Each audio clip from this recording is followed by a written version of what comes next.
Hello नमस्कार, welcome to inculcate learning statistic in psychology and education को discuss कर रहे हैं। काफी लंबी सीरीज रहेगी क्योंकि पूरा स्टैट कंप्लीट करवाने की कोशिश है। इसमें कोरिलेशन डिस्कस कर रहे थे जी, और कोरिलेशन में बेसिक्स जो है कोरिलेशन के, मेथड्स ऑफ कोरिलेशन जो आपको प्लेलिस्ट में मिल जाएंगी चीजें कॉन्टिन्यूटी में, और उसके बाद पियर्सन का कोरिलेशन मेथड और स्पीयरमैन का रैंक डिफरेंस मेथड। तो ये दोनों चीजें हमने कर ली हैं। मैंने ये भी बताया था कि पियर्सन पी से पैरामेट्रिक, तो ये लीनियर कोरिलेशन में पैरामेट्रिक टेक्निक है, और स्पीयरमैन जो है, जो उन्होंने रैंक डिफरेंस मेथड से कैलकुलेट किया था कोरिलेशन कोफिशिएंट, जो जिसको रो से डिनोट करते हैं हम और इसको आर से डिनोट करते हैं। तो ये जो स्पीयरमैन वाला था, ये क्या था, नॉन पैरामेट्रिक टेक्निक थी। अब नॉन पैरामेट्रिक टेक्निक में स्पीयरमैन के साथ साथ एक और चीज आती है, कैंडल का टाउ, जिसको हम ऐसे डिनोट करते हैं। ठीक है, इसको कैसे कैलकुलेट करना चाहिए, ये क्या चीज है, इसके बारे में भी डिस्कस कर लेते हैं। मतलब कैंडल को क्यों पीछे छोड़ा। ठीक है, तो पियर्सन, स्पीयरमैन एंड कैंडल, और उसके बाद आपको जो स्पेसिफिक टाइप्स होते हैं जैसे बाइसीरियल, पॉइंट बाइसीरियल, टेट्राकोरिक, फाई कोफिशिएंट, तो इनको भी एक बार चेक कर लीजिएगा, चैनल पे करवा रखे हैं। ओके, कैंडल का टाउ जो है वो एक बार डिस्कस कर लेते हैं। This is presented by me Raveena. Videos informative लगे तो इनकलकेट लर्निंग को लाइक शेयर सब्सक्राइब जो आप कर सकते हैं। कैंडल का टाउ कैसे लिखना है वो याद रखिएगा। बिल्कुल ऐसे टी को थोड़ा सा मोड़ दीजिए नीचे से। ये भी एक तरीका है कोरिलेशन निकालने का। कैंडल ने डेवलप किया था तो उनके नाम के साथ ही कैंडल्स टाउ इसको हम बोलते हैं। ये दो सेट ऑफ रैंक्स के ऊपर ही डिपेंड करता है। मतलब जैसे स्पीयरमैन का मेथड भी रैंक डिफरेंस मेथड था ना, ये भी रैंक से ही रिलेटेड है। कैसे हम रैंकिंग करेंगे, और मतलब स्टेप्स अलग हो जाएंगे थोड़े से, और ये एक अल्टरनेटिव माना जाता है स्पीयरमैन के रो का, जिसको कई बार ऐसे आर एस की तरह भी डिनोट मिल जाएगा, कहीं कहीं रो मिल जाएगा। ये आपको पता होना चाहिए कि ये अल्टरनेटिव है, और अल्टरनेटिव है यानी कि ये भी एक नॉन पैरामेट्रिक टेक्निक है। अगर पियर्सन का काउंटर पार्ट पूछ लिया आपसे कि पियर्सन वाला जो मतलब पैरामेट्रिक पियर्सन जो है उसका नॉन पैरामेट्रिक काउंटर पार्ट बताइए, तो नॉन पैरामेट्रिक में अगर स्पीयरमैन नहीं दिया मिले कहीं, कैंडल का टाउ भी शायद हो सकता है, कर सकते हैं। मतलब ये ऑप्शन जब है ही नहीं स्पीयरमैन वाला, तो कैंडल के साथ हम जा सकते हैं क्योंकि ये भी नॉन पैरामेट्रिक टेक्निक रहेगी। ठीक है, ग्रीक लेटर है, लोअर केस कैरेक्टर की तरह, लेटर की तरह इसको शो करते हैं टाउ से। Parameter is symbolized by as tau and the statistic computed on the sample is symbolized. जो स्टैट हम कंप्यूट कर लेंगे उसको आरएस की तरह डिनोट कर देते हैं बहुत बार। अदरवाइज अगर हम पॉपुलेशन वैल्यू बता रहे हैं तो हम टाउ ही दिखाएंगे, तो आप टाउ ही याद रखिए। ठीक है, अच्छा, आरएस मतलब यूजुअली सिंबलाइज इसलिए कर देते हैं कि स्पीयरमैन का अल्टरनेटिव है, उसके अलावा और ज्यादा कुछ इसमें है नहीं। बस आप इतना याद रखिए कि टाउ से ही डिनोट करते हैं। स्पीयरमैन का रो जो है वैसे ही इसकी रेंज भी +1 से -1 तक वेरी करेगी। पियर्सन में भी +1 से -1 तक वेरी कर रही थी। +1 से -1 में ऑब्वियसली एक तो साइन होगा, एक वैल्यू होगी। वैल्यू जितनी ज्यादा है, मतलब जैसे 0.5 है, 0.6 है, 0.81, तो जितनी ज्यादा वैल्यू होगी उतना स्ट्रॉन्ग रिलेशनशिप होगा।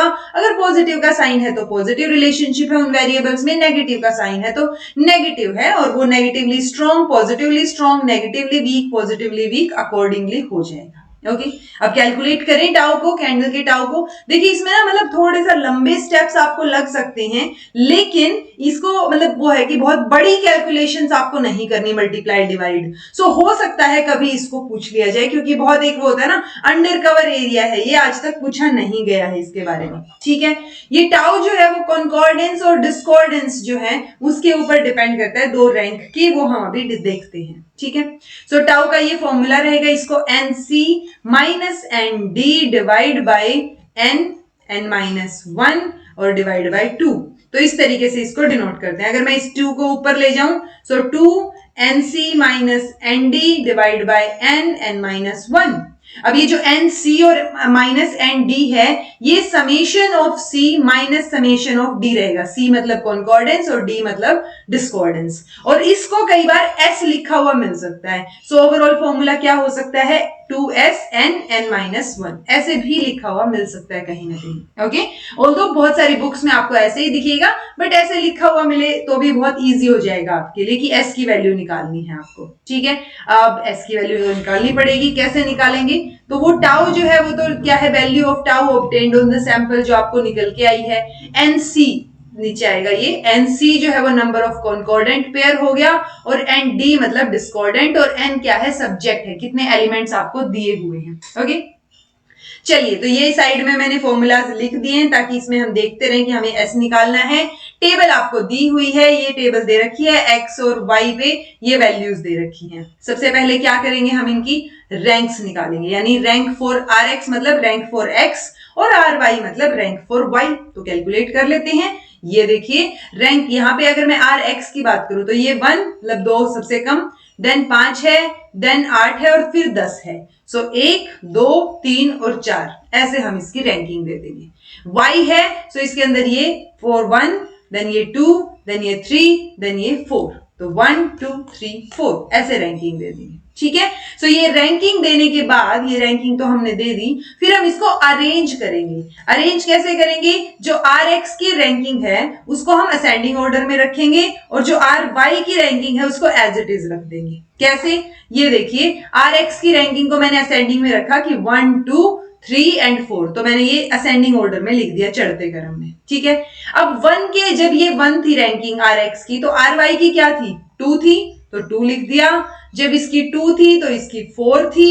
ठीक है, जब इसकी 3 है तो इसकी भी 3 है, जब इसकी 4 है तो इसकी रैंकिंग 1 है। ठीक है, इस तरीके से हम इसको लिख देंगे अकॉर्डिंगली जो आर वाई की उस टाइम पे थी वैसे ही। ठीक है, अब आगे की कैलकुलेशन के लिए हमें एस की वैल्यू को कैलकुलेट करने के लिए सिर्फ आर वाई की रैंकिंग चाहिए, आर एक्स को यहीं पे छोड़ देंगे हम। ठीक है, तो सिर्फ आर वाई को लेके चल रहे हैं। अब आर वाई के जो ये एलिमेंट्स हैं 2 4 3 1, इनको हमें डायगोनली प्लेस करना है। कैसे होगा, ये हो गया पहला, दूसरा ये एक स्पेस छोड़ के दूसरा, देन 2 स्पेस छोड़ के तीसरा, और ये डायगोनल। तो ये डायगोनली प्लेस कर दिए हमने इनको। ये प्लेसमेंट बहुत इंपॉर्टेंट है, ध्यान से देखिएगा। ठीक है, सो यही 2 4 3 1 था, इसको डायगोनली हमने प्लेस कर दिया। अब डायगोनल प्लेस के बाद हमें कॉन्कॉर्डेंट और डिस्कॉर्डेंट निकालनी है। अब कॉन्कॉर्डेंट डिस्कॉर्डेंट कैसे निकलेंगे, हम डायगोनल एलिमेंट को कंपेयर करेंगे आर वाई से, यानी इन एलिमेंट्स को इनसे कंपेयर करेंगे। कैसे कंपेयर करेंगे, देखिए ये जो 2 है इसको हम कंपेयर करेंगे 4 से, 3 से और 1 से। 4 है इसको 3 से और 1 से, 3 है इसको 1 से, और 1 तो हो ही नहीं सकता, तो 0 आ जाएंगी वैल्यूज। ठीक है, अब जब हम कंपेयर कर रहे हैं तो जो डायगोनल एलिमेंट है जैसे 2 है, वो अगर स्मॉलर देन है आर वाई से, जैसे ये आर वाई है, ये डायगोनल एलिमेंट है तो ये स्मॉल है, तो ये कॉन्कॉर्डेंट हो जाएगा। जब ये स्मॉल है तो अगेन कॉन्कॉर्डेंट, जब ये लार्ज है तो ये डिस्कॉर्डेंट हो जाएगा। ठीक है, सेम यहाँ पे 4 है जो कि लार्जर है तो डिस्कॉर्डेंट, यहाँ पे 1 से भी बड़ा है ये तो डिस्कॉर्डेंट, देन ये 3 है, ये 1 से बड़ा है तो डिस्कॉर्डेंट। ठीक है, सो ये निकल के आता है जी हमारे पास सी डी डी डी और डी। ठीक है, अब अगले स्टेप में हमें क्या करना है, ये जो कॉन्कॉर्डेंट सी और डी निकाले इनको टोटल कर लीजिए। अब ये देखिए यहाँ पे इसमें सी कितने हैं, 2 हैं, एक डी है, यहाँ दोनों के दोनों डी हैं, सी की वैल्यू 0, यहाँ पे सी 0 और डी 1, और यहाँ पे तो सी और डी है ही नहीं तो दोनों 0। ठीक है, अब अगर आपको याद हो मैंने आपको बोला था कि summation of C minus summation of D उसको हम क्या बोलते हैं, एस। अगर इसका समेशन करूं, जोड़ दूं इसको तो 2, और इनको अगर मैं जोड़ूं तो क्या आ जाएगा, 1 2 और ये 4, तो 2 में से 4 माइनस गया, कितनी वैल्यू आ गई, माइनस का 2, तो ये वैल्यू हमारी आ जाती है, ये summation of C minus summation of D आएगा जी। तो ये एस की वैल्यू आ गई -2। अब एस की वैल्यू तो हमारे पास आ गई, अब इसको पुट कर देते हैं। एलिमेंट्स कितने, एलिमेंट्स तो 4 ही हैं, हम शुरू से 4 ही लेके चल रहे हैं ABCD। ठीक है, सो यहाँ पे टाउ की वैल्यू आ गई 2 इंटू -2 डिवाइड बाई n 4 है, सो 4 4 -1। ठीक है, सो ये 2 दूनी 4, माइनस का 4 डिवाइड बाई में 4 में से 1 गया 3 और 4 3 12, तो ये सो 1/3 डिवाइड करेंगे तो माइनस का 0.33 हमारा आंसर आ जाएगा। माइनस मतलब नेगेटिवली, मतलब नेगेटिवली कोरिलेटेड है एक्स और वाई एक दूसरे से, और ये 0.33 मतलब कितना, 0 पे तो न्यूट्रल ही होता है ना, ठीक है, तो जैसे जैसे 1 की तरफ जाते स्ट्रोंग होता, तो ये मतलब ठीक है, वीकली कोरिलेटेड है, वो ज्यादा स्ट्रोंगली कोरिलेटेड नहीं है। ठीक है जी। सो ये वैल्यूज हमारी कैलकुलेट मैंने करके दिखा दी हैं आपको। आई होप आपको टाउ की वैल्यू निकालनी जो है अब आ गई होगी, कोई कंफ्यूजन हो, मतलब इजी सा है, बस थोड़ा सा प्रोसीजर आपको पता हो ना, तो इसमें तो बड़ी मल्टीप्लीकेशन डिवाइड भी नहीं करना। सो बहुत इजीली टाउ की वैल्यू यहां से निकल सकती है, और ये स्पीयरमैन के कंपैरिजन में भी काफी इजी है कैलकुलेट करना, अगर आपको स्टेप्स पता हो तो। ठीक है जी।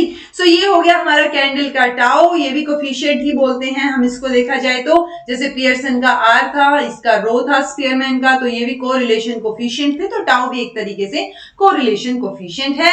This was all about today. कुछ समझ नहीं आया हो तो मेक श्योर आप कमेंट करके पूछ लें, समझ आ गया है तो कमेंट करके बता दीजिएगा। Thank you so much for watching, be happy, keep smiling, subscribe to inculcate learning because it is absolutely free, and be consistent in your efforts.